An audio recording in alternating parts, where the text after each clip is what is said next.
Henry Ford. Big wheel in the auto industry.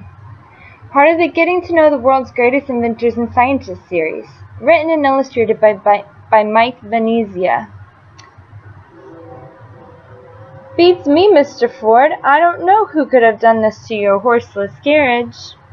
Remember, if you want us to stay in business, keep your mouth shut.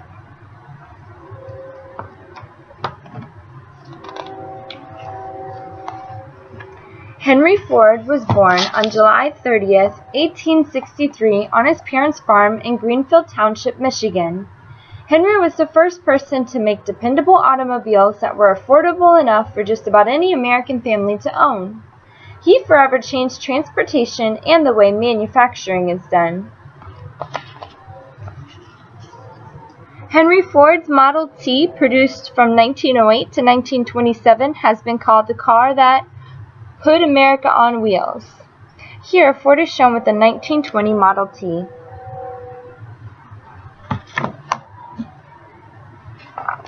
Today, it's almost impossible to imagine a world without cars. Before Henry Ford was born, most moving vehicles were powered by horses or mules. When Henry started manufacturing millions of cars, he pretty much put most horses out of business. Unfair to horses! Say no to the horseless carriage! Don't drive us out of business! I can't believe it! Stop the senseless! Yeah, I never did trust old Rusty. We want our jobs back. Ford Motor Company.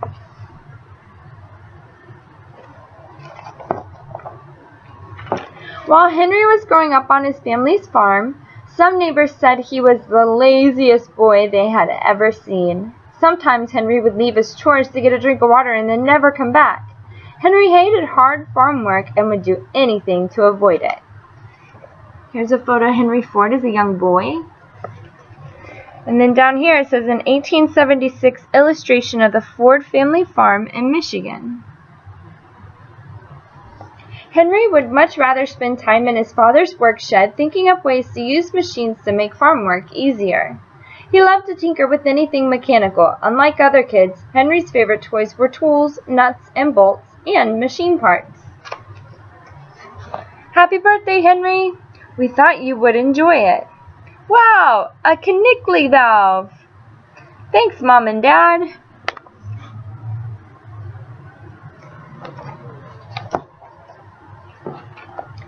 Henry Ford said that the biggest event of his life happened when he was 12 years old. While traveling to the nearby city of Detroit, Henry and his father saw a huge, chugging, clanking, steam-driven engine coming down the road toward them. It was the first self-propelled vehicle Henry had ever seen. Henry couldn't believe his eyes. He jumped out of his father's wagon and began asking the engineer, Fred Redden, 1,000 questions about how the engine worked. Later that year, Mr. Redden let Henry drive the steam machine. Hey, Mr. Redden, where did you say the brakes were on this thing? Brakes? I never thought of brakes. What a great idea. Henry, you're a genius. Ruh-roh.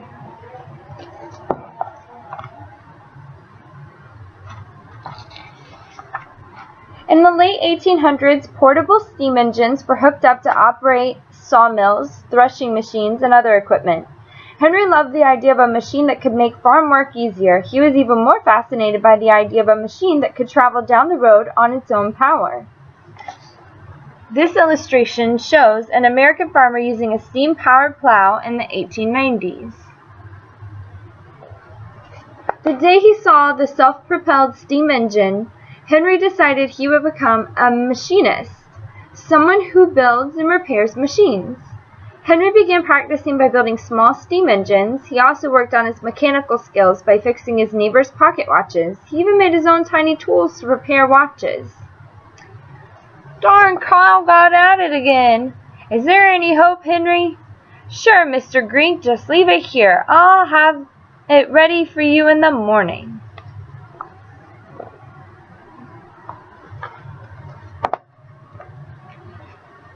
Henry was always itching to get away from the farm. When he was 16, he left home and traveled to Detroit. Detroit was a busy industrial city.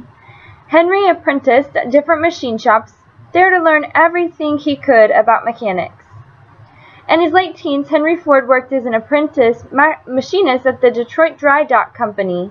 This photograph shows Ford, top row, 6th from right. Maybe here? With other company. After about 3 years, Henry returned to the farm. It was a busy time for him. His father gave him 40 acres of land, and Henry set up a sawmill there. Henry also got a job running and repairing the same type of movable steam engine that had inspired him as a boy. Henry began thinking more seriously about building a horseless carriage. During this time, Henry met his future wife. Her name was Clara Bryant. Clara and Henry met at a local town dance. After dating for a while, the couple got married on April 11, 1888. Henry's wife, Clara Bryant Ford. Clara was the perfect wife for Henry. She understood her husband's dream to build a horseless carriage someday. Clara agreed to leave their cozy farmhouse and move to Detroit. Henry knew he could learn more about engines there, and it was easier to have machine parts made in Detroit. As an engineer with the Edison Illuminating Company, Ford, third from the left on the ground, right there, worked on steam engines that helped provide electric power. Henry got a job right away at the Edison Illuminating Company, which built electric power stations. Henry worked there as an engineer and machinist. In his spare time, he read everything he could find about building engines. At home, Henry began working on a gasoline engine that would someday power his horseless carriage. Henry Ford developed his first horseless carriage in a shed behind his home in Detroit. Today, a replica of this workshop is on display in Greenfield Village in Dearborn, Michigan.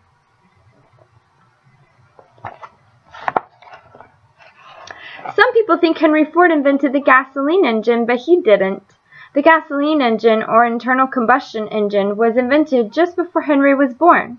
That kind of engine wasn't used very often, though. At that time, gasoline engines weren't very powerful or dependable. But Henry still thought they could be better than steam engines. Gasoline engines were much smaller and more portable. A steam-powered vehicle needed to carry around big loads of wood or coal to fuel a boiler in order to make steam. Henry believed he could design a better gasoline engine that would be perfect for his horseless carriage. Henry Ford didn't invent the automobile either. A few car makers have been around for years, but their cars were too expensive for most Americans to own. Also, these early cars were hard to handle and broke down a lot. There were also a small number of cars built for racing, which was just starting to become a popular sport. Henry's goal was to make a car that was reliable and was cheap enough for anyone to own. The first four-wheel gas-powered car was built by Wilhelm Maybach and Gottlieb Daimler in 1886. Only very wealthy people could afford the earliest cars.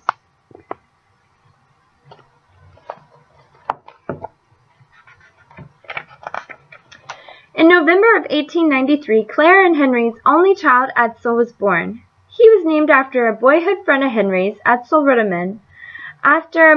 About a month later, on Christmas Eve, another exciting event happened. Henry brought his first gasoline engine into the kitchen so he could test it out. Edsel, your daddy's a real genius, isn't he? I don't know. He's operating a volatile gasoline engine inside the house without proper ventilation. Plus, I'm not so sure about naming me after his best friend. Henry needed electricity from the kitchen light socket to spark the engine's fuel. Clara helped by carefully dripping gasoline into the engine. Suddenly, it started up. The engine worked great. A few days later, Henry started building a bigger engine that would be powerful enough to run a vehicle. Then, with the help of some mechanic friends, Henry built a frame with bicycle wheels, a seat and steering stick called a tiller. In 1896, Henry took his first horseless carriage for a test ride down the streets of Detroit. Ford started up his first gasoline-powered engine right here on his kitchen table in 1893. A later version of that engine powered his first automobile in 1896. Henry called his first car a quadricycle. When the mayor of Detroit saw the quadricycle, he was so impressed that he offered to raise money to start up an automobile company with Henry. It was called the Detroit Automobile Company. It didn't last very long, though. Neither did Henry's next company, the Henry Ford Company. Henry Ford sits in his pride and joy, the 1896 quadricycle. One problem is that not enough people knew about Henry's cars. Henry decided to fix that problem right away. He began to build race cars. Henry knew that people were crazy about car races. When Henry entered his first race, he surprised everyone by finishing in first place. Suddenly, there were lots of newspaper stories about Henry Ford and his hot new racer. Ford sits behind the wheel of one of his racing cars during a race in 1903. Here he is.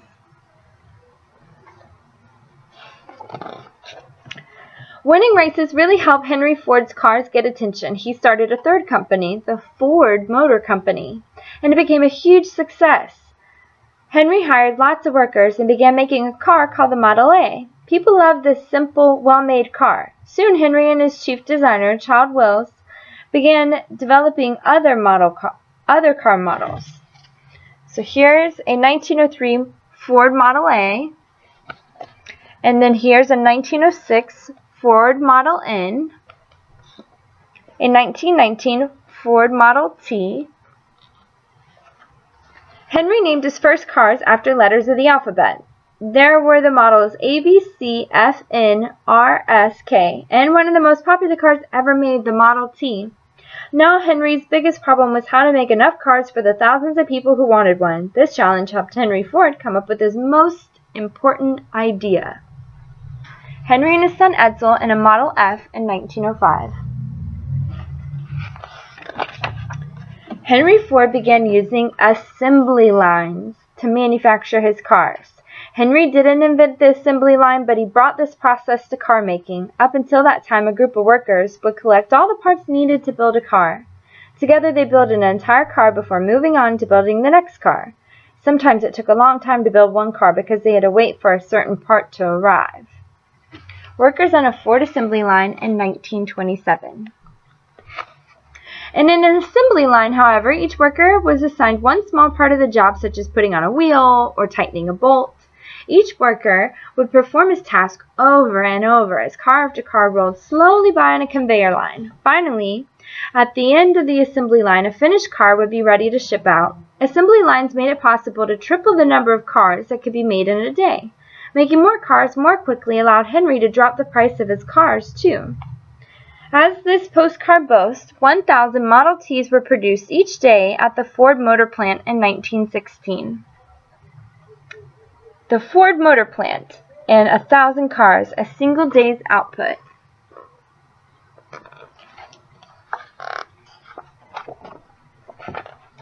Things were going great for Henry. By 1927, 15 million Model T Fords had been manufactured. Edsel was now helping his father run the business. Edsel thought it was time to make a new, more modern car. Henry agreed, and together they came up with another winner, the new Model A Ford. By this time, Henry had built a factory on the Rouge River in Dearborn, Michigan. To handle all the Model A orders, Henry expanded this plant. Soon it manufactured not just cars, but also steel and other raw materials. It even had its own electric power plant. When he grew up, Edsel Ford, to the right, and helped his father, left, run the Ford Motor Company. Here they are shown in 1928 with the first Model A. The River Rouge plant was so awesome that famous artists of the time often painted pictures of it. World-famous Mexican artist Diego Rivera showed the Ford Motor Company's River Rouge plant in his mural, Detroit Industry, at right. And below are details from this mural, which can be seen at the Detroit Institute of the Arts.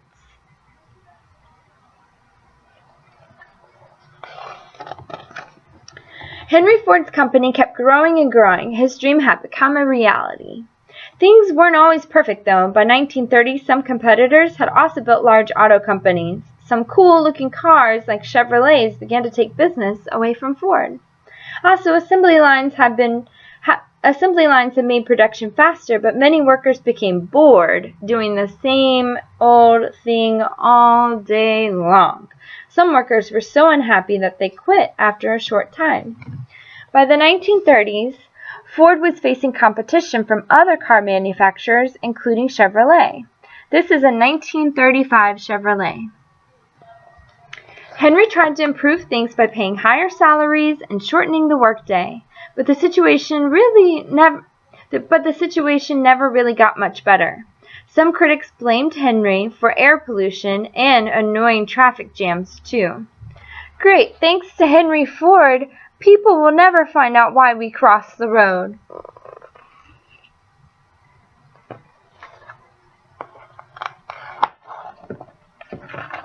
Henry Ford eventually branched out into making other kinds of vehicles. He built passenger planes, tractors, and trucks. During World War I and World War II, Ford supplied the U.S. military with ambulances, cars, trucks, airplane engines, bomber planes, and tanks. Today, the Ford Motor Company is still one of the top car makers in the world. In 1930s, Ford Tri-Motor Airplane.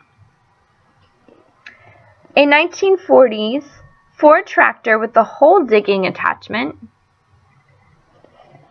Near the end of his life, Henry spent more and more time away from his company. He enjoyed adding to his collections of machinery and other historic objects at the Henry Ford Museum in Greenfield Village in Dearborn, Michigan. Greenfield Village is an outdoor museum where visitors can still learn about American life as Henry Ford remembered it from his earliest days. In 1947, Henry Ford died peacefully in his home at the age of 83. Henry Ford, on the right, and his son Edsel sit and relax by a fireplace at Greenfield Village in 1941.